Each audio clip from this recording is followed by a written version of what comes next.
তাওহীদ ও নিশাত কাহিনীটাকে রব্বুল আলামিন কোরআনে কারীমের ভিতরে জায়গা দিয়ে দিলেন দুনিয়ার মানুষকে বোঝাবার জন্য, শোনাবার জন্য। ফালাম্মা জান্না আলাইহিল লাইলু রাআ কাওকাবান ক্বালা হাযা রাব্বী। তিনি রব সন্ধান করছেন, কে আমার স্রষ্টা, সর্বোচ্চ ক্ষমতার মালিককে, আইনদাতাকে, বিধানদাতাকে, স্রষ্টাকে, কে তিনি, তাকে খুঁজছেন। মনের ভিতরে চিন্তা, মস্তিষ্কে চিন্তা। হঠাৎ করে রাত এলো, পশ্চিম গগনে সুন্দর এক তারকা উদিত হলো, সান্ধ্য তারা। সন্ধ্যার সময় যে তারাটা ওঠে সেটা ছোট না বড়? বড়। সেটা সারা রাত থাকে না অল্প সময় থাকে? অল্প সময় থাকে। সান্ধ্য তারা দেখে ইব্রাহিম আলাইহিস সালাম বললেন, হাযা রাব্বী, পেয়ে গেছি আমার রব, এটাই আমার রব, এটাই হচ্ছে আমার স্রষ্টা, এটাই হচ্ছে সর্বময় ক্ষমতার মালিক। আল্লাহ পাক বলেন, ইব্রাহিম আলাইহিস সালাম তাকিয়ে থাকলেন। কিছুক্ষণ পরে এই তারকা যখন অস্তমিত হয়ে গেল, ইব্রাহিম আলাইহিস সালাম তখন বললেন, ফালাম্মা আফালা ক্বালা লা উহিব্বুল আফিলিন। যে জিনিস অস্তমিত হয়ে যায় তাকে আমি মহব্বত করি না, পছন্দ করি না, সে রব হতে পারে না। যে রব হবে তার আবার উদয়স্ত কিসের? কিছুক্ষণ পরে চন্দ্র উদিত হলো, চাঁদ দেখে ইব্রাহিম আলাইহিস সালাম বললেন, ফালাম্মা রাআল কমারা বাযিগান ক্বালা হাযা রাব্বী। চাঁদ দেখে বললেন, এটাই আমার রব, এটাই আমার স্রষ্টা, এটাই আমার বিধানদাতা। ফালাম্মা আফালা ক্বালা লাইন লাম ইয়াহদিনি রাব্বী লাআকুনান্না মিনাল কওমিদ যাল্লিন।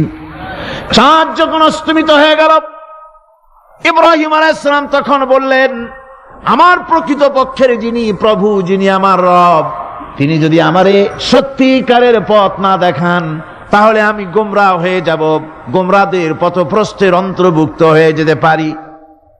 চিন্তা করতেছেন আমার রবকে। তারকা দেখলাম অস্তমিত হয়ে গেল, চাঁদ দেখলাম ডুবে গেল, তাহলে আমার রবকে।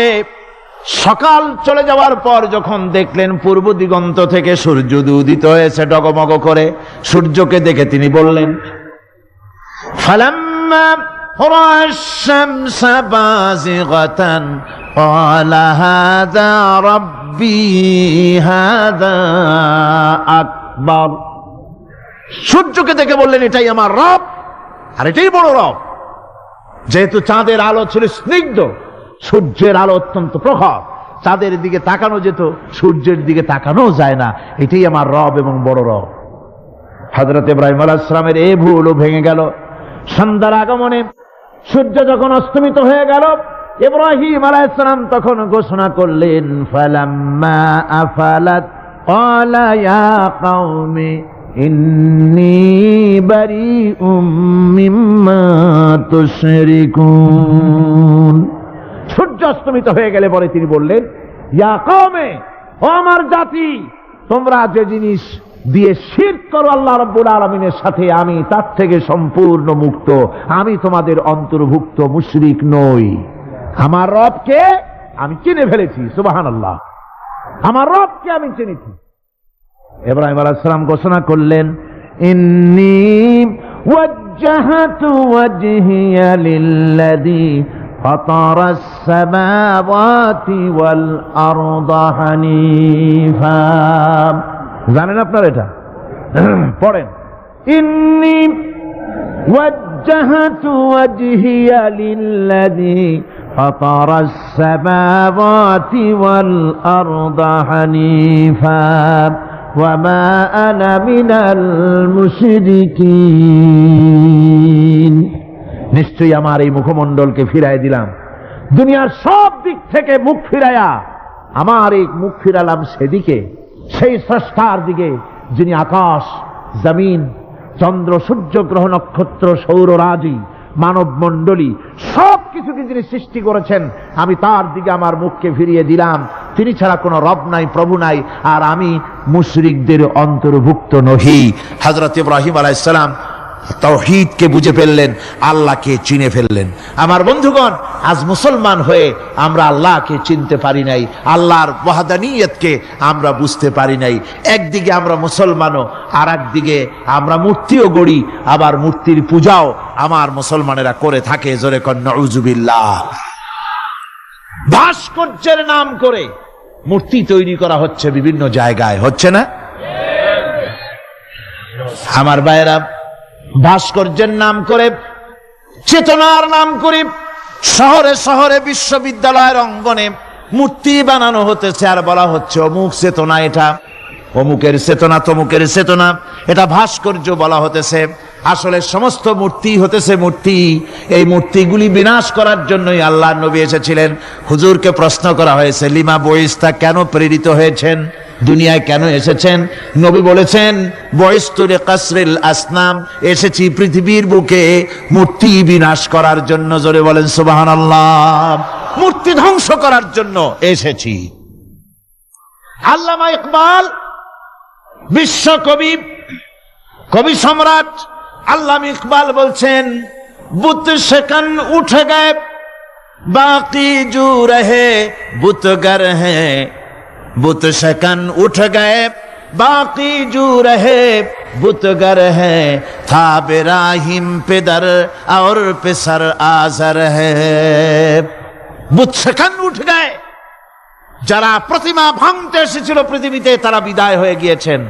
আজকে যারা বেঁচে আছে তারা ইসলামের নামে, মুসলমানের নামে প্রতিমা তৈরি করছে, মূর্তি তৈরি করছে। था बेराहिम पेदर और पेसर आजर है। এক সময় ছিল এমন যখন আজরের ঘরে ইব্রাহিম পয়দা হয়েছে, আর আজ ইব্রাহিমের ঘরে আজর পয়দা হচ্ছে। বন্ধুগণ, আল্লাহর ইবাদত পরিপূর্ণভাবে আল্লাহর জন্যই হতে হবে। মূর্তির সাথে, মূর্তি তৈরি করার সংস্কৃতির সাথে মুসলমানদের কোনো সম্পর্ক থাকতে পারে না। জোরে বলেন, পারে? পারে না।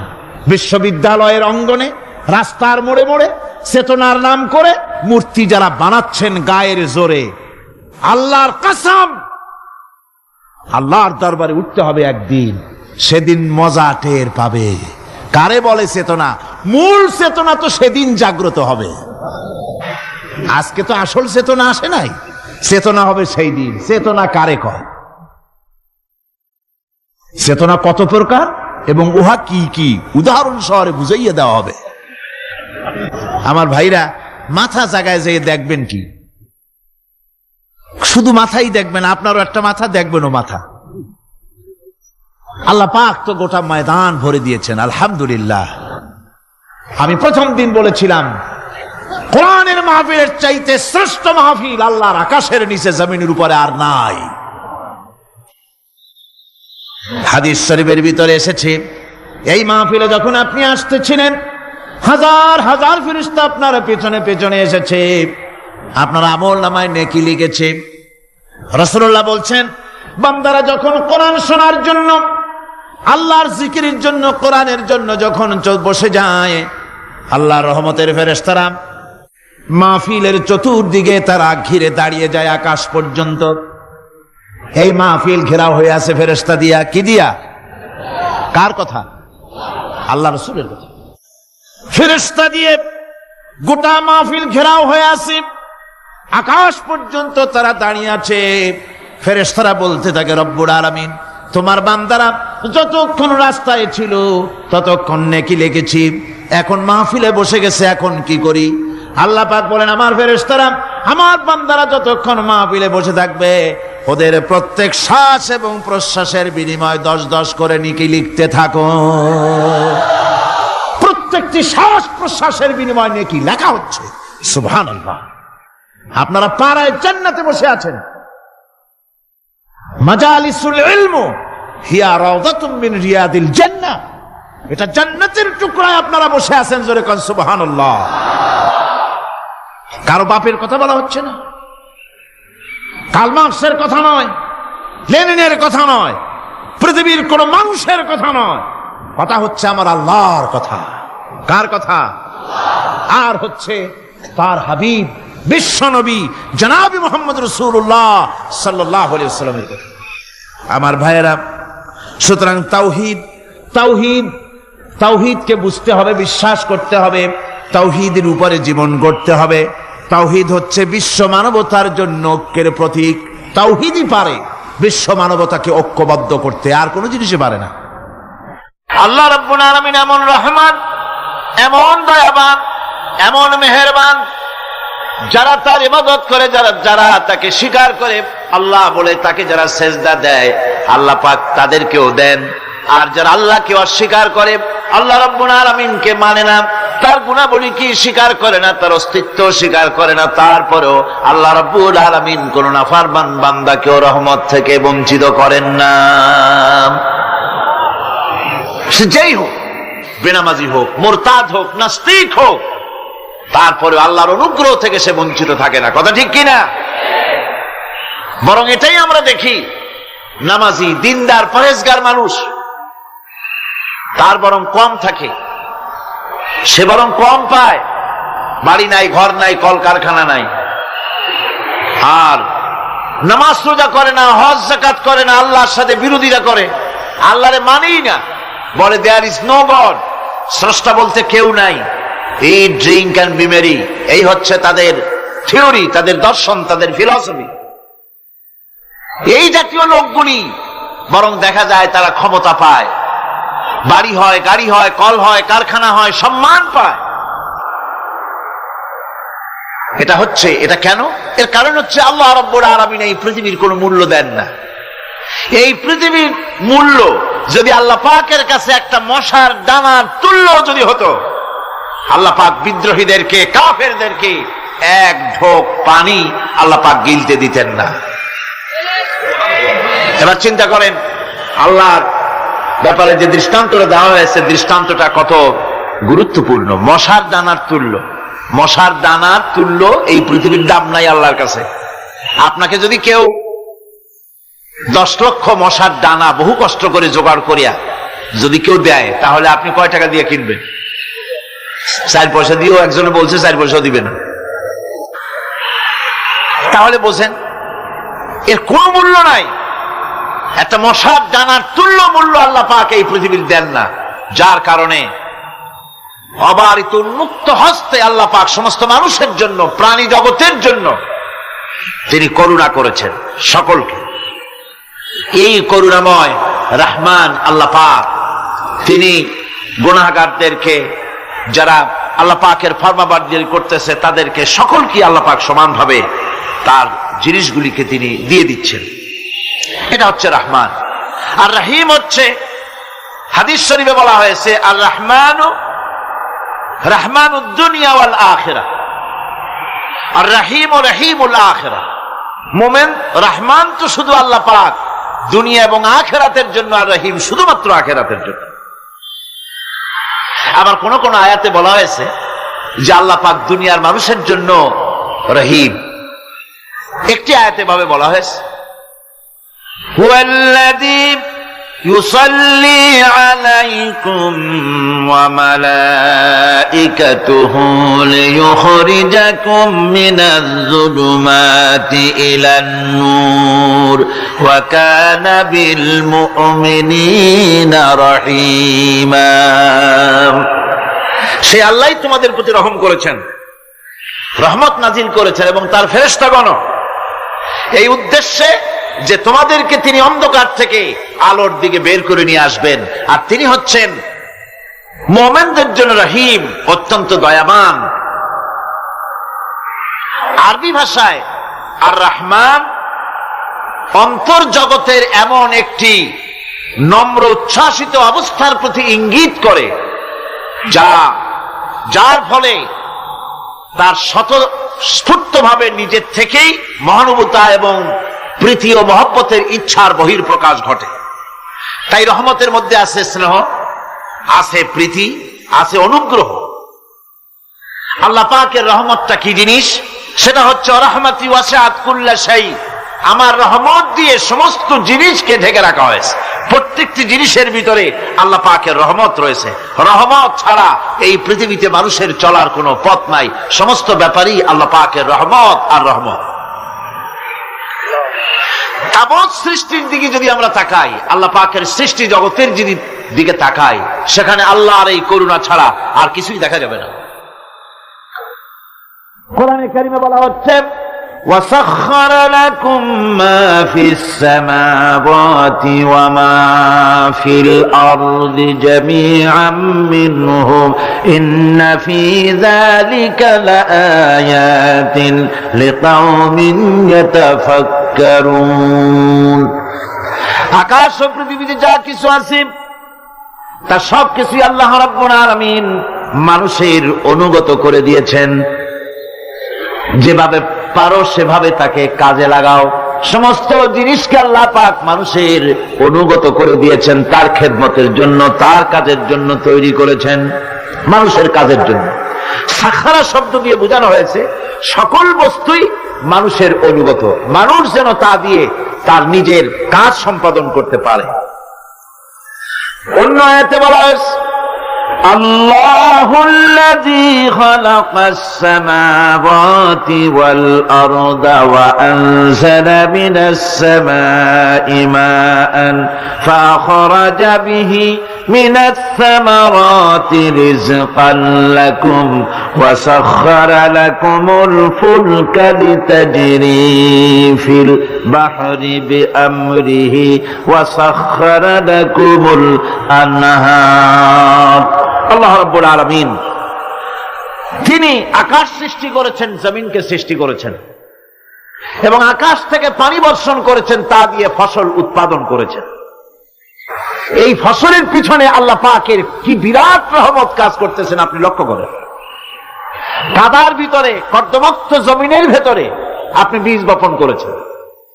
কর্দমাক্ত জমিনের ভেতরে বীজ বপন করে বাড়ি যে আপনি ঘুমিয়ে আছেন, আল্লাহ পাকের রহমত, তার কুদরত, ওই বীজ থেকে পাতা উদ্গত করে দিয়েছেন, শিকড় মাটির ভেতরে চলে গিয়েছে, পাতাগুলি নরম, সবে পাতাগুলি গজিয়েছে, সূর্যের তাপে পাতা মুষড়ে পড়ে গিয়েছে বিকেল বেলায়, সারাদিন সূর্যের প্রখর তাপ লেগেছে। মানুষকে খাওয়াবার জন্য আল্লাহ রাব্বুল আলামিনের কি বিরাট রহমত কাজ করতেছে লক্ষ্য করুন। রাতের বেলায় আল্লাহ পাক শিশির বিন্দু নাজিল করে দেন, কণা কণা শিশির বিন্দু ওই মুষড়ে যাওয়া পাতার উপরে পড়ে গিয়ে সারা রাত এভাবে সুন্দর ঠান্ডা বাতাস আর শিশির বিন্দু যত্ন করে করে মুষড়ে যাওয়া পাতাটিকে সকালবেলা পর্যন্ত তরতাজা, সজীব আর প্রাণবন্ত করে দেন। এরপরে গাছ বড় হলো, তার ভিতরে রব্বুল আলামিন ধান দিলেন, গম দিলেন, এভাবে করে যত্ন করে তার শুরু থেকে শেষ পর্যন্ত প্রত্যেকটি গাছকে খাদ্য ব্যবস্থাকে আল্লাহ রব্বুল আলামিন নিজ যত্নে, নিজ কুদরতে, আপন রহমতে সবগুলিকে লালন পালন করে মানুষের হাতে তুলে দিলেন। মানুষকে আল্লাহ পাক সর্বশ্রেষ্ঠ মর্যাদা দান করেছেন, যার কারণে আল্লাহ পাক বলেছেন ওয়ালাকাদ কাররামনা বানি আদম, আদম সন্তানকে আমি সম্মান দিয়েছি, মর্যাদা দিয়েছি। আর সেই মর্যাদা দেওয়ার কারণে যত খাদ্য তার সামনে পেশ করেছি, আল্লাহ পাক আপন রহমতে সব খাদ্যগুলিকে প্যাকেট করে বান্দাদের সামনে হাজির করে দিয়েছেন। কোন খোলা খাবার দেওয়া হয়নি, কারণ মানুষ হচ্ছে আল্লাহ পাকের শ্রেষ্ঠ মেহমান, মর্যাদা সম্পন্ন প্রাণী, মর্যাদা সম্পন্ন মেহমান এই মানুষ। তার সামনে কলা দেওয়া হলো কভার করে, প্যাকেট করে। আনারস বলেন, আম বলেন, কাঁঠাল বলেন, যত রকমের ফল আল্লাহ পাক দান করলেন, বেদানা বলেন, আপেল বলেন, সমস্ত ফলগুলিকে, খাবারগুলিকে আল্লাহ পাক প্যাকেট করে করে আপন রহমতে বান্দাদের সামনে হাজির করে দিয়েছেন। তার এত দয়া, তার দয়াই আকাশ থেকে বৃষ্টি হয়, সেই বৃষ্টিতে ফসল ফলে। তার দয়ায়, তার রহমতে তিনি পানি মানুষের আয়ত্তে করে দিয়েছেন। এই পানির উপরে জাহাজ পরিচালনার জন্য আল্লাহ পাক সুযোগ করে দিয়েছেন। জাহাজ পরিচালনা করা হচ্ছে সমুদ্রের ভেতরে। মানুষের জন্য এভাবে করে আল্লাহ পাক সব জিনিসকে তার সুযোগের মধ্যে এনে দিয়েছে। এরপরে আল্লাহ পাক বলছেন وآتاكم من كل سألتموه وإن تعدوا نعمة الله لا تحصوها إن الإنسان لظلوم كفار। আল্লাহ পাক বলেন তোমাদের প্রতি আল্লাহ পাকের দয়া, তার রহমত, তার করুণা এত বেশি, তোমাদের সকল চাহিদা তিনি পূরণ করেছেন, কোনো চাহিদা বাকি রাখেন নাই। গতকাল বলেছি রব হচ্ছেন তিনি প্রয়োজন মাফিক চাওয়ার আগে যিনি প্রয়োজন মিটিয়ে দেন, তার নাম হলো রব। আমাদের চাওয়ার আগে আমাদের যা কিছু প্রয়োজন আল্লাহ রাব্বুল আলামিন সব সাপ্লাই করেছেন। যেরকম সুবহানাল্লাহ। ওই আল্লাহ পাক বলেন وَإِن تَعُدُّوا نِعْمَةَ اللَّهِ لَا تُحْصُوهَا। বান্দারে আমার নিয়ামত যদি গণনা করো, গুনতে গুনে গুনে গুনে আমার নিয়ামতকে গুনে শেষ করতে পারবা না। এত অসংখ্য নিয়ামত ছড়িয়ে ছিটিয়ে রেখেছি বিশ্ব জুড়ে, সর্বত্র সব জায়গায় আমার করুণার ছোঁয়া তোমার চোখের সামনে পড়বে। الذي جعل لكم الأرض مهدا وجعل لكم فيها سبلا لعلكم تهتدون। আল্লাহ পাক যিনি জমিনকে, এই পৃথিবীকে তোমাদের জন্য বিছানার মতো বিছায় দিয়েছেন, আর বিচারণের জন্য সমতল পথ তৈরি করে দিয়েছেন। এই পৃথিবীটা তোমার জন্য কি সুন্দর করে আল্লাহ পাক একটা গালিচার মতো করে বিছায় দিয়েছেন, সবুজ ঘাস তাতে রয়েছে। এই পৃথিবীর মাটি আল্লাহ পাক মানুষের জন্য কি সুন্দর ঘাটিতে পরিণত করে দিয়েছেন। এই মাটির আল্লাহ রহমতটা দেখুন, একদিকে মাটি নরম, আবার এমন নরম নয় যে 10 তলা 20 তলা 50 তলা বিল্ডিং করলে পরে এর ভারের চোটে ভিতরে ঢুকে যাবে, এরকম নরম নয়।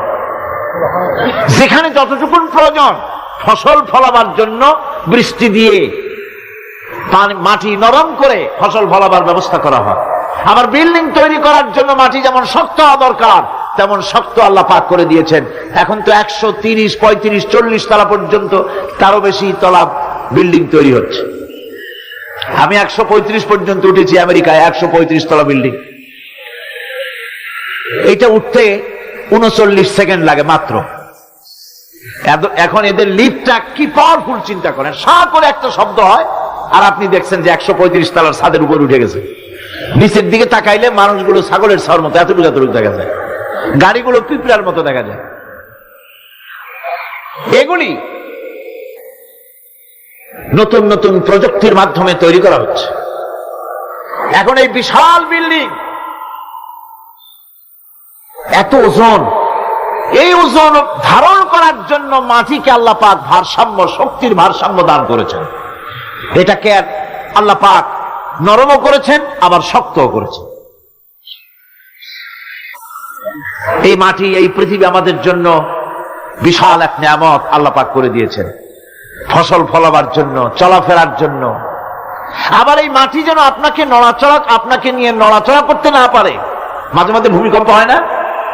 পৃথিবীতে ভূমিকম্প জোন যেগুলি আছে সেগুলি হচ্ছে Japan, China, turkey, Iran, America, এরকম বিভিন্ন দেশে ভূমিকম্পের জোন, এগুলি ভূমিকম্প এলাকা। আমাদের এসব দেশে ভূমিকম্প কম হয়, তবে ইদানিং একটু একটু শুরু হয়েছে। আল্লাহ যেন এই ভূমিকম্পের গজব থেকে আমাদেরকে বাঁচান। এত আস্তে আমিন বললেন কেন? কি মারাত্মক ভূমিকম্প, কি মারাত্মক ভূমিকম্পের অনুভূতি আমার নাই। সামান্য একদিন একটু টের পাইছিলাম রাতে ঘুমের মধ্যে, আর কোনদিন আল্লাহ যেন টের না পাওয়ান। কিন্তু ভূমিকম্প আমি চোখে দেখেছি, ভূমিকম্প আমি চোখে দেখেছি। গত 2 বছর আগে আমেরিকা যখন আমাকে প্রোগ্রাম দিল, তখন ওয়াশিংটনে মহাশূন্য গবেষণাগারের একটা অডিটোরিয়াম আছে, সেই অডিটোরিয়ামে আমাকে নেওয়া হলো দেখাবার জন্য। অন্তত 5,000 লোক বসতে পারে সেখানে, বিরাট স্ক্রিন। সেই স্ক্রিনে ভূমিকম্পের ছবি দেখানো হবে। মাত্র 1 বছর আগে লস অ্যাঞ্জেলেসে ভূমিকম্প হয়েছিল, সেই ভূমিকম্প দেখানো হবে। এটা পাওয়ারফুল ক্যামেরা দিয়ে স্যাটেলাইট থেকে এই ছবিগুলি তোলা হয়েছে। ভূমিকম্প যখন ওঠে, যখন ভূমিকম্প শুরু হয় তখনকার ছবি। আমি দেখতে লাগলাম ভূমিকম্প শুরু হয়েছে। নদীর ভিতরে, সমুদ্রের ভিতরে যেভাবে এরকম ঢেউ হয়, মাটির ভিতরে এরকম ঢেউ হচ্ছে। সমস্ত গাছপালা শুয়ে পড়তেছে। 4 তলা, 5 তলা, 6 তলা রাস্তা সেদেশে। এক একটা রাস্তা ডিমের মামলেটের মতো জড়িয়ে পেঁচিয়ে যাচ্ছে। আমি আল্লাহু আকবার বলে চিৎকার দিয়ে উঠেছি। আমি কোথায় বসে আছি সে খেয়াল আমার ছিল না। আমি আল্লাহু আকবার বলে চিৎকার দিয়ে উঠেছি। মাটির মধ্যে ঢেউ উঠছে, বাড়িঘর ভেঙে চুরমার হয়ে যাচ্ছে। গাড়িগুলি রাস্তার ফাঁকে ফাঁকে, শত সহস্র গাড়ি চ্যাপ্টা হয়ে ভর্তা হয়ে যাচ্ছে। আল্লাহ পাক কি প্রচন্ড ক্ষমতার মালিক! তিনি রহমত করে এ জমিনকে সুন্দর স্থিতি স্থাপক, একটা স্থিতিশীলতা করে দিয়েছেন। এই পৃথিবী যেন আমাদের নিয়ে নড়াচড়া করতে না পারে, সেজন্য আল্লাহ পাক পাহাড় সৃষ্টি করেছেন। চট্টগ্রামে পাহাড় আছে না? রাঙামাটি, খাগড়াছড়ি, বান্দরবান পাহাড় আছে না? আছে। লোকেরা এই পাহাড়ের উপকারিতা বোঝে না, সমানে পাহাড় কাটে। যারা পাহাড় কাটেন তারা আত্মঘাতী কাজ করেন, তারা পৃথিবীর মানুষের ক্ষতি করেন। পাহাড় আল্লাহ পাক তৈরি করেছেন।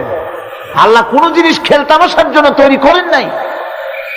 গতকাল এই আয়াতটি আমি পড়েছিলাম, আল্লাযীনা ইয়াযকুরুনাল্লাহা কিয়ামান ওয়া কুউদান ওয়া আলা জুনুবিহিম ওয়া ইয়াতাফাক্কারুনা ফী খালকিস সামাওয়াতি ওয়াল আরদ রব্বানা মা খালাকতা হাযা বাতিলা। নিরর্থক করে আল্লাহ পাক কোন জিনিসকে তৈরি করেন নাই। আল্লাহ পাক এই পাহাড় সৃষ্টি করেছেন জমিনের ভারসাম্য রক্ষা করার জন্য। সেই পাহাড়গুলি কাটতেছে মানুষ সমানে, গাছ কাটতেছে সমানে। এতে করে প্রকৃতির ভারসাম্য নষ্ট হয়ে যাচ্ছে। এগুলি সব আল্লাহ পাকের রহমত, সবগুলি আল্লাহ পাকের নিয়ামত। খালি খালি আল্লাহ কিচ্ছু তৈরি করেন নাই। ব্যাংকগুলার জনমের মতো খাইয়া ব্যাঙের ব্যবসা করে, চীনের কাছে ব্যাংক বিক্রি করে এখন বাংলাদেশ মহাবিপদে পড়েছে। এখন ব্যাংক কোথায় পাওয়া যায় তাই তালাশ করে। কারণ এই ব্যাঙের উপকারিতা আগে জানা ছিল না। এত কীটনাশক ওষুধ ছড়ানো লাগতো না। কীটনাশক ওষুধ ছড়িয়ে জমিনের উর্বরা শক্তির 12টা বাজানো হচ্ছে। আল্লাহ পাক আপন কুদরতে, আপন রহমতে অসংখ্য ব্যাংক তৈরি করে দিয়েছিলেন, যাতে করে অতিরিক্ত পোকামাকড়গুলি এরা ধরে ধরে খাইয়া ফেলে। আল্লাহ পাকের এগুলি কিভাবে নষ্ট করা হলো, আর এখন কীটনাশক ওষুধ দিয়ে সর্বনাশ করা হলো। আর কীটনাশক ওষুধ আনা হচ্ছে ভারত থেকে, ইন্ডিয়া থেকে। ভারত থেকে কীটনাশক ওষুধ আর সার জানা হচ্ছে, তা দিয়ে বাংলাদেশের মাটির উর্বরা শক্তি আরো নষ্ট হচ্ছে। আপনারা জিজ্ঞেস করবেন চাষীদের কাছে কিভাবে নষ্ট হচ্ছে জমিন।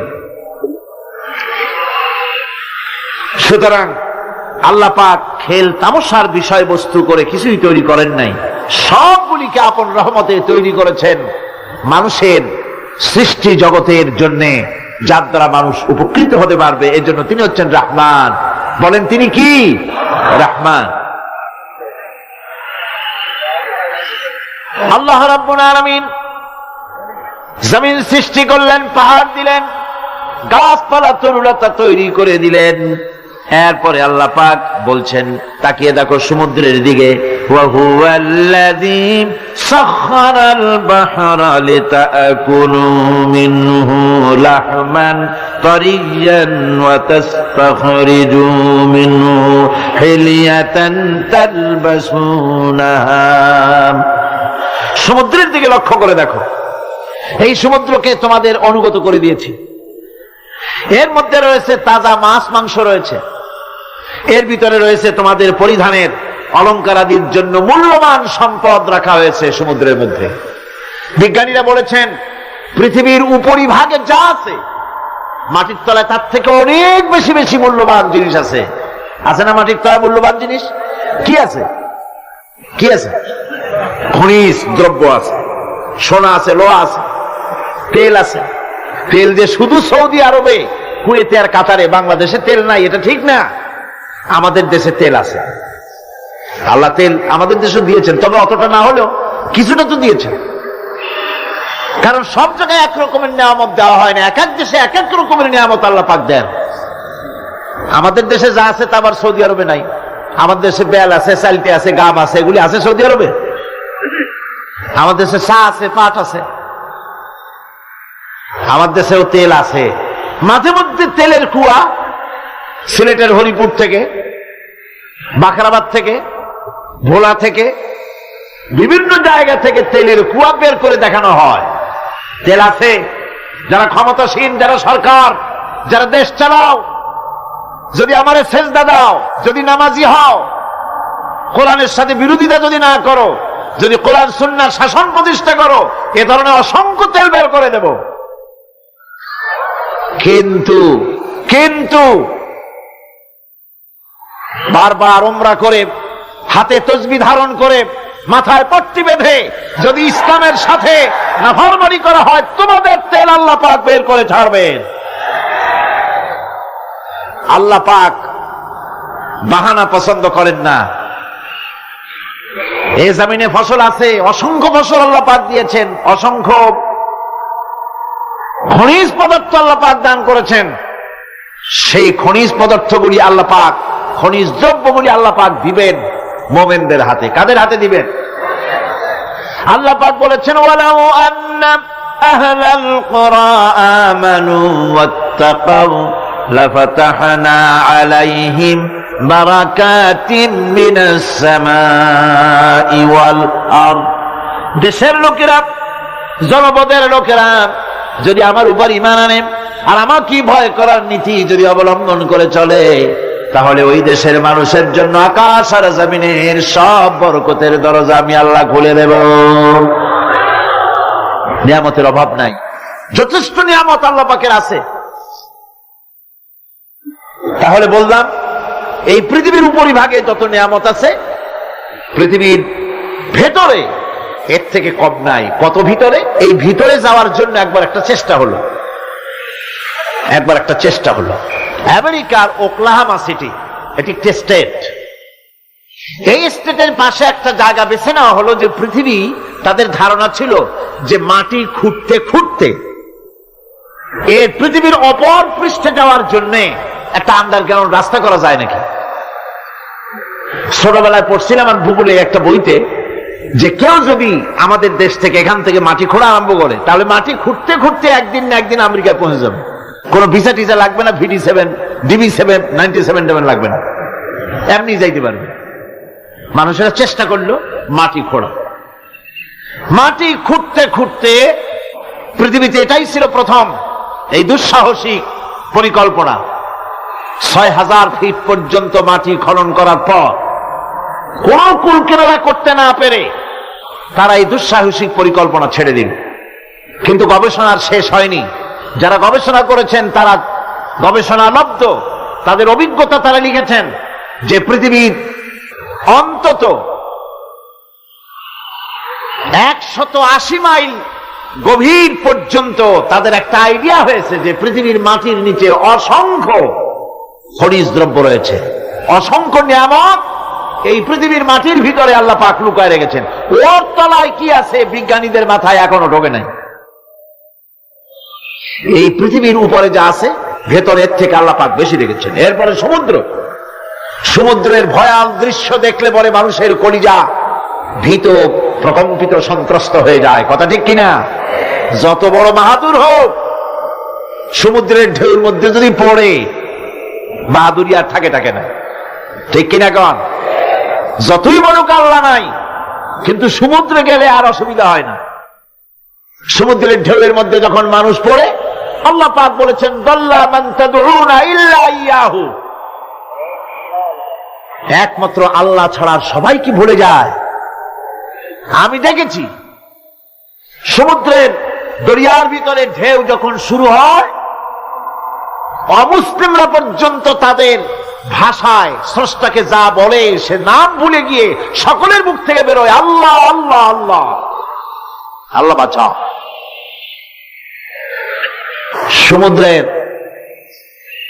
সমুদ্র বিরাট রহস্য, একটি বিরাট রহস্য। বারমুদা ট্রায়াঙ্গলের কথা আপনারা শুনেছেন। বারমুদা ট্রায়াঙ্গলটা কি, এটা এখনো বিজ্ঞানের কাছে স্পষ্ট হয়নি। বারমুদা ট্রায়াঙ্গলের যে এরিয়া আছে, প্রশান্ত মহাসাগর এবং আটলান্টিক মহাসাগরের মোহনায়, এইখান থেকে যখন কোন প্লেন যায় অথবা কোন জাহাজের রেঞ্জে আসে, প্লেন হারিয়ে যায়, জাহাজ হারিয়ে যায়, কোথায় যায় কেউ হদিস করতে পারে না। ক্যালিফোর্নিয়ার লস অ্যাঞ্জেলেসে যখন আমার প্রোগ্রাম হচ্ছিল, তখন একটি শহরে আমাকে নেওয়া হয়েছিল, সেন দিয়েগো শহরের নাম। সেন দিয়েগোতে ওয়ার্ল্ড সি, যেখানে সি ওয়ার্ল্ড যেখানে আছে, সেইখানে বারমুদা ট্রায়াঙ্গল কি জিনিস তার অনুমতি দেওয়ার জন্য তারা ওখানে একটা আইডিয়া করার জন্য কিছু এনভায়রনমেন্ট তৈরি করে রেখেছে। 50 লোক একসঙ্গে ঢুকতে পারে। তা আমরা সেখানে ঢুকলাম, টিকিট করে ঢুকতে হয়। চেয়ারে বসার পর প্লেনের মতো সিট বেল্ট দিয়ে কোমর বেঁধে নিতে হয়। এরপরে লাইটগুলি অফ হয়ে গেল। তারপরে দেখা গেল সামনে বিরাট স্ক্রিনে সমুদ্র ভেসে উঠেছে, সমুদ্রের ঢেউ শুরু হয়েছে, ধারা বিবরণী আসতেছে মাইকে যে আমরা এখন সমুদ্রের ভিতর দিয়ে চলছি। এটা ছিল সমুদ্রের পারে। আমরা যেখানে বসছি এই বিল্ডিংটা এরকম এরকম করতেছে। এখন আমার ধারণা হয়েছে সত্যিই বুঝি সমুদ্রের মধ্যে গিয়ে নামছে। সামনে দেখা যাচ্ছে বিরাট হাঙ্গর আসতেছে, বড় রকমের পাহাড় আসতেছে, এই পাহাড়ের সাথে টক্করে এখনই লাগবে। এই কথা বলতে না বলতে উপরে একটা শব্দ হলো, আর পানি বৃষ্টির মতো গায়ের উপরে পড়া আরম্ভ করলো। আমি তো চিন্তাই করতে লাগলাম, আল্লাহ এখানে ঢুকলাম কেন? বারমুদা ট্রায়াঙ্গল মারাত্মক অভিজ্ঞতা। এই সমুদ্র মহাসমুদ্রের ভিতরে আল্লাহ রাব্বুল আলামিন অসংখ্য রহস্য রেখে দিয়েছেন, যা বিজ্ঞানীরা উদ্ঘাটন করতে পারেনি। এই মহাসমুদ্রের ভিতরে রয়েছে ম্যাগনেটিক পাহাড় পানির তলায়। যদি রাডারে ধরা না পড়ে জাহাজের, তাহলে এর রেঞ্জের ভিতরে আসলে এমন আকর্ষণে টেনে নেবে, পাহাড়ের সাথে লেগে টক করে লেগে জাহাজ চানাচুর হয়ে যাবে। এই মহাসমুদ্রের ভেতরে আল্লাহ পাক মাছ রেখেছেন, অসংখ্য মাছ রয়েছে, অসংখ্য ধরনের প্রাণী রয়েছে। আর তিনি এমন রহমান, প্রত্যেকটি প্রাণীর আবার আত্মরক্ষার জন্য হাতিয়ার তার সাথে সাথে দিয়ে দিয়েছেন। এক প্রকারের মাছ আমি নিজে দেখেছি সি ওয়ার্ল্ডে গিয়ে, এক প্রকারের মাছ আছে, সে যদি আক্রান্ত হয় তাহলে তার পেছনের দরজা থেকে এক প্রকারের লাভা, এক প্রকারের আটা জাতীয় জিনিস ছেড়ে দেয়। ওইটা পানি তড়িৎ গতিতে, আর পানি আশেপাশে পানিগুলি ইলেকট্রিফাইড হয়ে যায়। যে তাকে আক্রমণ করতে আসছে ইলেকট্রিক শক খেয়ে পালানো ছাড়ার পথ থাকে না। আবার আর এক প্রাণী, আর এক প্রকারের মৎস্য আছে যেগুলি আক্রান্ত হলে পরে সে তখন তার মুখ থেকে ব্লু রঙের, গাঢ় কালো রঙের এক প্রকারের কতগুলি লালা বের করে দেয়, তার আশেপাশে একদম কালো অন্ধকার হয়ে যায়, তার আর কেউ দেখতে পারে না। এভাবে করে প্রত্যেককেই আত্মরক্ষার জন্য আল্লাহ পাক হাতিয়ার দিয়ে দিয়েছেন। সুবহানাল্লাহ। সেই সমুদ্রের ভেতরে এই ধরনের মৎস্যরাজি, বিরাট বিরাট প্রকাণ্ড প্রকাণ্ড প্রাণী আল্লাহ পাক সেখানে রেখেছেন। এরপরে এই সমুদ্রের মধ্যে রয়েছে মণিমুক্তা। আল্লাহ পাক বলছেন তোমরা পোশাক তৈরি করবে, তোমাদের স্ত্রীদের জন্য অলংকার আদি তৈরি করবে, সেজন্য ওর ভিতরে মণিমুক্তা মহামূল্যবান জিনিস এই সমুদ্রের ভেতরে আমি দিয়ে রেখেছি। আপন কুদরতে, আপন মেহেরবানিতে, কেউ আমার কাছে চায় নাই, আমি নিজের থেকে তোমাদের সমস্ত প্রয়োজন মিটিয়েছি, যা লাগবে সব জোগাড় করে দিয়েছি। এখন দেখুন আল্লাহ রাব্বুল আলামিন তার রহমতের নমুনা প্রাণী জগতের দিকে লক্ষ্য করে দেখেন আল্লাহ রাব্বুল আলামিন সমস্ত প্রাণী জগৎ দুনিয়ায় মানুষ বাদে যত প্রাণী আছে সমস্ত প্রাণীর দিকে তাকান। মানুষের কথা তো গতকাল বলেছি। সমস্ত প্রাণীগুলিকে আল্লাহ রাব্বুল আলামিন তাদের সাথে তাদের সমস্ত জিনিস দিয়ে দিয়েছেন। এর মধ্যে কোনটাকে আল্লাহ পাক বোঝা বহন করার জন্য কোন প্রাণীকে তৈরি করেছেন, আবার মানুষের জন্য জিহাদের জন্য যুদ্ধ করার জন্য কোন প্রাণী তৈরি করেছেন, চাষাবাদ করার জন্য প্রাণী তৈরি করে দিয়েছেন। কোরআন বলছি ওয়াল আনআমা খালাকাহা লাকুম ফিহা দিফকুন ওয়া মানাফিউ ওয়া মিনহা তাআকুলুন। তিনি বিভিন্ন ধরনের জীব পয়দা করেছেন যার থেকে তোমাদের শীতের পোশাক এবং অন্যান্য কল্যাণকর কাজ যেন তোমরা করতে পারো, সেজন্য পশুর গায়ে যে পশম দেওয়া হয়েছে এতে পশুরও কাজ হয়। আবার এই পশমগুলি গ্রীষ্মকালে কেটে নিয়ে তাই দিয়ে মানুষের শীতবস্ত্র তৈরি করা হচ্ছে। আপনার গায়ের, আপনার গলার মাফলার, আপনার সোয়েটার, আপনার চাদর, আপনার কম্বল, এগুলি আল্লাহ পাক তৈরি করার জন্য দুনিয়ার যত প্রাণী তৈরি করেছেন প্রাণীগুলির গায়ে, চতুষ্পদ জন্তুর গায়ে পশম দিয়ে সেগুলি দিয়ে এগুলি তৈরি করার ব্যবস্থা করেছে। আবার আল্লাহ রাব্বুল আলামিন বলেন ওয়ালাকুম ফিহা জামালুন হিনা তুরিহুনা ওয়া হিনা তাসরাহুন। যখন সেগুলি মাঠে সকাল বেলায় চড়তে নামে, আবার বিকেল বেলায় যখন পালবদ্ধ হয়ে বিকেল বেলায় যখন ঘরে ফেরে, তখন দেখার এক সৌন্দর্য এমন হয় যা সত্যি উপভোগ্য। লক্ষ্য করে দেখবেন, এগুলি শহরে কম দেখা যায়, গ্রাম্য অঞ্চলে মাঝে মধ্যে যাবেন, গ্রামের লোকই আপনারা অধিকাংশ এখানে আছেন, আপনারা দেখবেন সকাল বেলায় যখন পালে পালে গরু, ছাগল, মহিষ ইত্যাদি যেতে থাকে, সকাল বেলায় সূর্য যখন উঠে সেই সময় যখন এগুলি যেতে থাকে তখন তার দেখার একটা দৃশ্য দারুণ লাগে। আবার যখন সন্ধ্যা বেলায় গোধূলি লগ্নে যখন সূর্য লাল হয়ে পশ্চিম দিগন্তে অস্তমিত হতে যায়, তখন শত শত গরু, ভেড়া, ছাগল পাল ধরে মাঠের মধ্য দিয়ে যখন বাড়ির দিকে রওনা করে, আল্লাহ পাক বলেন এই দৃশ্য অত্যন্ত উপভোগ্য। যারা সত্যি এগুলি দেখে, উপভোগ করে, তারা বুঝতে পারে যে আল্লাহ পাকের নিয়ামত সব দিকেই আল্লাহ পাক এভাবে ছড়িয়ে রেখেছে। এভাবে করে ওয়াতাহমিলু আসফালাকুম ইলা বালাদিন লাম তাকুনু বালিগিহিম ইল্লা বিশাক্কিল আনফুস। আল্লাহ পাক বলেন এভাবে করে আমি জন্তু জীব তৈরি করেছি যারা তোমাদের বোঝাগুলি এক শহর থেকে আর এক শহরে, এক গ্রাম থেকে আর এক গ্রামে বোঝাগুলি বহন করে নিয়ে যায়। এভাবে আমি যদি চতুষ্পদ জন্তু তৈরি না করতাম, তোমরা নিজেরা ঘাড়ে করে পিঠে করে এ বোঝাগুলি বহন করা বড়ই কষ্টসাধ্য হয়ে যেত। উটের পিঠে করে, গাধার পিঠে করে, গরুর গাড়ি বানায়া, হাতির পিঠে করে, কত বিরাট বিরাট বোঝা, টনকে টন বোঝা এভাবে পশু দিয়ে টেনে নেওয়া হয়। আল্লাহ পাক বলছেন এগুলি আমার রহমত। এরপরে এই পশুর ভিতরে হালাল বস্তু তৈরি করে তোমার খাবারের ব্যবস্থা করেছি।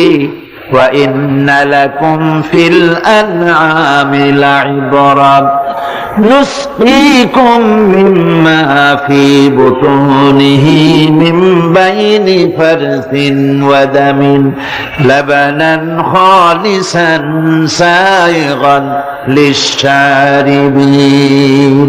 তোমাদের চতুষ্পদ জন্তুর মধ্যে দেখবে বুদ্ধিমান, দূরদৃষ্টি সম্পর্ক লোক যারা, তাদের জন্য আমি এর মধ্যে নিদর্শন রেখেছি। তোমাদের দুগ্ধবতী গাভীগুলি যার দ্বারা তোমরা দুধ পাও, এগুলি জমিনের ঘাস খেলো, খড় খেলো, আর এর দ্বারা রক্ত তৈরি হলো, পায়খানা তৈরি হলো, পেশাব তৈরি হলো, পাশাপাশি রাস্তা দিয়ে পরিষ্কার সুস্বাদু দুধ আমি আল্লাহ রাব্বুল আলামিন তোমাদের জন্য দান করেছি। এত নিয়ামত আল্লাহ পাক দিলেন, আল্লাহ পাকের বিনিময় কিছুই চান নাই। কিছু চাইছেন নাকি? বলেন কিছু চেয়েছেন? কিছুই চান না। দেখেন এই যে ঠান্ডা মৌসুম চলছে, এখন কি মৌসুম? শীতের মৌসুম। এই পৃথিবীটাকে আমরা আমাদের একটা রুমকে যদি ঠান্ডা করতে চাই, তাহলে আমরা কি লাগাই? রুমে এসি লাগাই।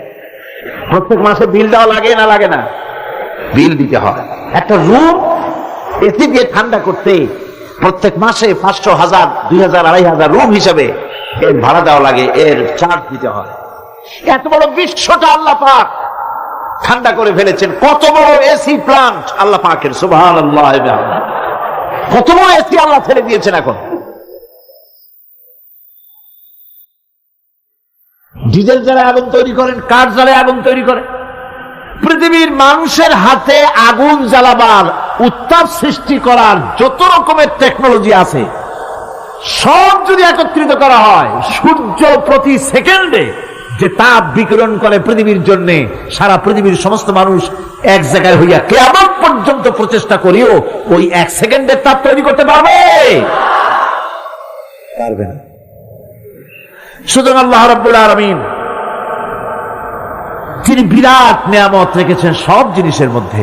এই নিয়ামতগুলি বুঝতে হবে, এগুলি বুঝতে হবে। এই জন্য আল্লাহ রাব্বুল আলামিনের নবী বলেছেন, আল্লাহর সৃষ্টি জগতের উপরে, তার সৃষ্টি নৈপুণ্যতার উপরে কেউ যদি গবেষণা করে, চিন্তা করে 1 ঘন্টা, আল্লাহ পাক তার আমলনামায় 60 বছরের নফল ইবাদতের সওয়াব লিখে দিবেন। কি সোজা কথা।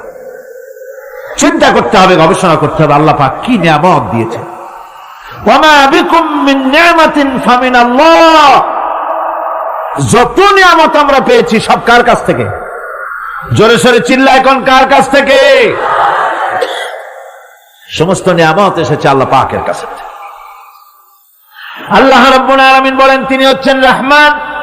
والله جعل لكم من بيوتكم سكنا وجعل لكم من جلود الأنعام بيوتا। আল্লাহ পাক বলছেন তোমাদের জন্য, তোমাদের ঘর সমূহকে আল্লাহ পাক স্থিতি লাভের, স্বস্তি শান্তি লাভ করার জন্য আল্লাহ পাক একটা স্থান করে দিয়েছেন, জায়গা করে দিয়েছেন। আমরা যে ঘর বানাই, এই ঘর বানাবার পেছনে আল্লাহ পাকের কত বড় নিয়ামত। ঘর একটা বানাতে হলে খুঁটি লাগবে। খুঁটি কোত্থেকে আসছে বলেন? কোত্থেকে? গাছের থেকে খুঁটি পেয়েছেন। কিসের থেকে পেয়েছেন? গাছ কাঠ। শুধু খুঁটিতে ঘর হবে না, এরপরে খুঁটি হয়ে গেল, চাল লাগবে। চাল দেবেন কি দিয়ে? খড় দিয়া দেন, টিন দিয়া দেন, টালি দিয়া দেন, যা দিয়া দিবেন সেটা হচ্ছে কার? জোরে কন। শুধু খুঁটি আর চাল হলে হবে না, বেড়া লাগবে, দরজা লাগবে, জানালা লাগবে, যা কিছু দরকার। আল্লাহ বলেন তোমার এই শান্তির ঘরটার পেছনে আমার নিয়ামত, আমার রহমত কাজ করেছে। আবার শীত প্রধান দেশে, যেখানে বিল্ডিং এও কাজ হবে না, যেখানে ঘর বানাতে হলে কাঠখড়ির ঘর দিয়েও কাজ হবে না, এত প্রচন্ড শীত, সেইখানে আল্লাহ পাক পশুর চামড়া দিয়া ঘর বানাবার জন্য মানুষের মাথায় আল্লাহ পাক বুদ্ধি দান করে দিয়েছেন। আল্লাহ পাক বলছেন জুলুদিল আনআমি বুয়ুতা, চামড়া দিয়ে ঘর তৈরি করা হয়। এস্কিমোরা করে, দেখে আসবেন, চামড়া দিয়ে ঘর তৈরি করা হয়। আল্লাহ পাক এই পশু দিয়ে মানুষের এত উপকার করছেন। তিনি রহমান। এই রহমত থেকে পৃথিবীর কেউ বঞ্চিত নয়। সমস্ত প্রাণী সমূহকে আল্লাহ পাক এই বিরাট নিয়ামত দান করেছেন। একটি মানুষ যতই সংকীর্ণ হোক, অসভ্য জীবন যাপন করুক, ইলিটারেট হোক, মূর্খ হোক, লেখাপড়া কিচ্ছু জানে না, একটা পর্ণ কুটিরের ভিতর এক কৃষক বাস করে, সেও যদি চিন্তা করে তাহলে অন্তত এতটুকু উপলব্ধি তার আসবে যে সে অসুখ হলে পরে তার আশেপাশে লতা গুল্ম, গাছের শিকড় বেটে খেলে পরে তার অসুখ ভালো হয়ে যায়। ঠিক কিনা? এখন তো অসুখ ভালো হওয়ার জন্য কোনো অসুবিধা নাই, কোনো সমস্যা নয়। পত্রিকার ভিতরে অ্যাডভার্টাইজ আসতেছে, স্ট্যাম্পের উপরে লিখে দেব আখেরি লেখা, বিশ্বব্যাপী চ্যালেঞ্জ। মেয়ে লোকও চ্যালেঞ্জ দিতেছে, পুরুষও দিতেছে, পাগলও দিচ্ছে, ছাগলও দিচ্ছে, সবাই মিলে চ্যালেঞ্জ করছে। পত্রিকাগুলি পয়সার লোভে আবার এগুলি ছাপতেছে। সব রকমের রোগ, অসুখ, সব রকমের ওষুধ তারা দিতে পারবে। 23 যদি হয় তো খামাখা আমাদের মেডিকেল কলেজ রাইখা লাভ কি? বিজ্ঞাপন দিয়ে যদি ওষুধ বিক্রি করা হয়, কেমন গভর্নমেন্ট আমি বুঝি না। এই পাগল ছাগলের বিজ্ঞাপনগুলি ছাপা হয় পত্রিকায়, লোকেরা বিভ্রান্ত হয়, লোকেরা বোঝে না। তাদের কাছে গেলেই মুখ দেখেই বলে দেবো এরকম আসতেছে, পাগলের মতো চেহারা, মুখ দেখেই বলে দেবে শেষ দর্শন, আর দর্শন জিন্দিগিতে করা লাগবে না। ছোট্ট ছোট্ট পোলাপান এরকম এক এক জায়গায় হইতেছে। খুলনা জেলার দাকপ এলাকায় একবার শোনা গেল সেখানে ছাগলে পানি পড়ে দেয়, যে যাবে তার রোগ ভালো হবে। কি শিক্ষিত কি অশিক্ষিত সমানে গিয়ে লাইন দিতে লাগলো। ছাগলের বাড়ি, ছাগলের কাছে পানি ধরে, এখন ছাগলের কাছে কিছু ধরলেই তো সে শোকে, শুকতে গেলেই মনে করে যে পড়িয়ে দিছে, দম করে দিছে, আর খাইতেছে। এরপরে ছাগল আলার বাড়ি এক ছাগল দিয়া হাতির মালিক হয়ে গেছে, বাড়ি বিল্ডিং টিল্ডিং করে সর্বনাশ। কি আজীব তামাশা, কি আশ্চর্য দেশ। এমন কোন রোগ নাই যে এই সমস্ত পাগল ছাগলের চিকিৎসা ভালো না হবে। এগুলি অ্যাডভার্টাইজ দিয়ে চলছে। আল্লাহ পাক মানুষকে অসুখ দিয়েছেন, অসুখের আবার ওষুধও দিয়েছেন। কারণ আলহামদুলিল্লাহ লিকুল্লি দাইন দাওয়াও, প্রত্যেকটি রোগের ওষুধ আল্লাহ তৈরি করেছেন। সুবহানাল্লাহ ওয়া বিহামদিহি। কালো জিরা সম্পর্কে রাসূল করিম সাল্লাল্লাহু আলাইহি ওয়াসাল্লাম বলেছেন, হাদিহি হাব্বাতুস সাওদা, এটা হচ্ছে কালো দানা। দাওয়াউন লিকুল্লি দাইন ইল্লা সাম, মৃত্যু ছাড়া সকল রোগের ওষুধ কালো জিরার মধ্যে আছে। আবার মধু সম্পর্কে আল্লাহ পাক বলেছেন, এটি হচ্ছে গোটা পৃথিবীর সমস্ত মানুষের জন্য রোগের প্রতিষেধক। একজন নিরক্ষর মানুষও, যিনি লেখাপড়া কিছুই জানে না, সে লোকটাও টের পায় অসুখ বিসুখ হলে সে আশেপাশে লতা গুল্ম বেটে তার থেকে তার রোগ নিরাময় করতে পারে। রৌদ্রের দাবানল থেকে বাঁচার জন্য সে গাছের আশ্রয় নিতে পারে। তরুণ গাছ থেকে ফার্নিচার তৈরি করতে পারে। আবার এই গাছ যখন, এই গাছ থেকে সুস্বাদু ফল পেতে পারে, আর এই গাছ যখন বুড়ো হয়ে যায় তখন তার দিয়ে সে ফার্নিচার তৈরি করতে পারে। অসংখ্য নিয়ামত তার চতুর্পাশে ছড়ানো থাকে। একটা নিরক্ষর মূর্খ ব্যক্তিও যদি চিন্তা করে তাহলে আল্লাহর রহমত সম্পর্কে জানতে তার মোটেই কষ্ট হওয়ার কথা নয়। মূল কথা হলো চিন্তা করা, গবেষণা করা। আল্লাহ পাক এই জন্য বারবার বলেছেন, লা আয়াতিন লিকাউমিন ইয়াতাফাক্কারুন, লা আয়াতিন লিউলিল আলবাব, যারা নাকি চিন্তাশীল গবেষক, মাথায় গিলুটুলু যাদের আছে, ওরা এগুলি খুব ভালো করে বুঝবে। আল্লাহ রাব্বুল আলামিন এই পৃথিবীকে তার রহমত দিয়ে ছেয়ে রেখেছেন, অসংখ্য রহমত দিয়ে রেখেছেন। আর তার রহমত সৌন্দর্য বিবর্জিত নয়, তার রহমত দিয়েই সব সুন্দর হয়ে সাজিয়ে গুছিয়ে আল্লাহ পাক তৈরি করেছেন। আকাশটাকে সাজিয়েছেন। কোরআনে কারীমের মধ্যে রব্বুল আলামিন বলেন, ওয়ালাকাদ যায়্যানাস সামাআদ দুনিয়া বিমাসাবিহা ওয়া জাআলনাহা রুজুমান লিশ-শায়াতিন।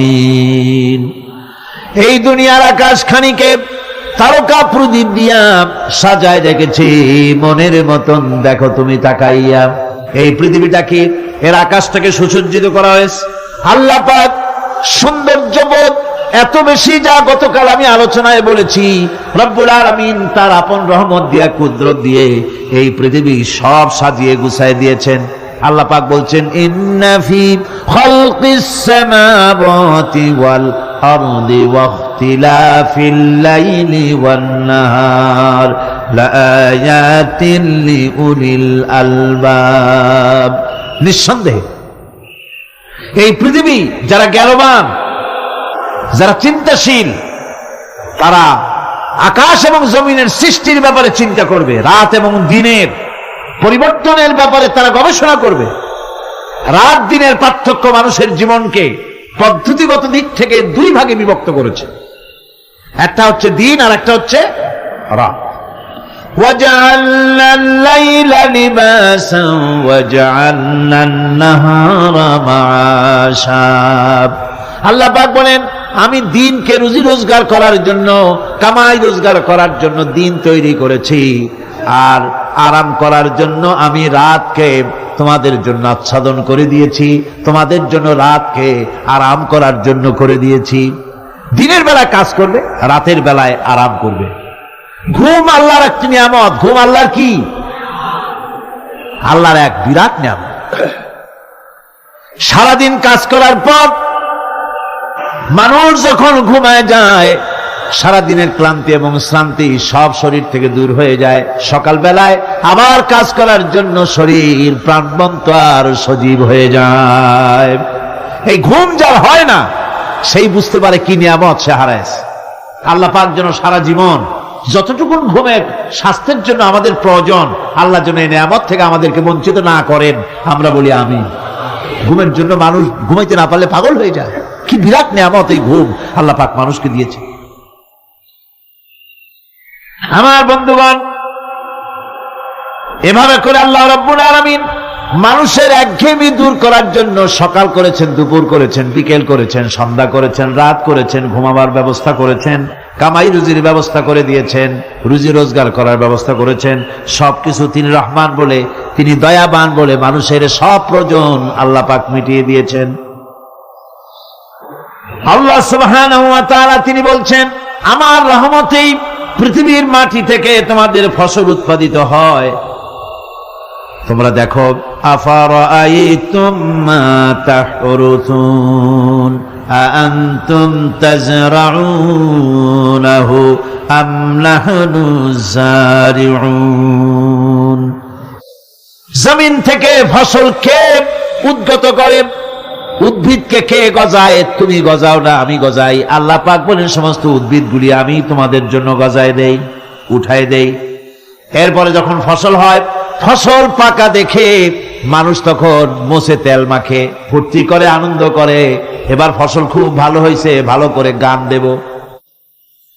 মানুষেরাই চিন্তা করে, বেশি ফসল হয়েছে, গান বাজনা, থিয়েটার, গুনাগার বিবির গান, এগুলি ভালো করে শুনতে হবে। গাছে কাঁঠাল, গোপে তেল, জমিনে ফসল, মোছে তেল মেখে আনন্দ করে যে গান বাজনা করবে। আল্লাহ পাক বলেন, দেখো, লাউ নাশাউ জাআলনাহু হুতামান ফাযানতুম তাফাক্কাহুন।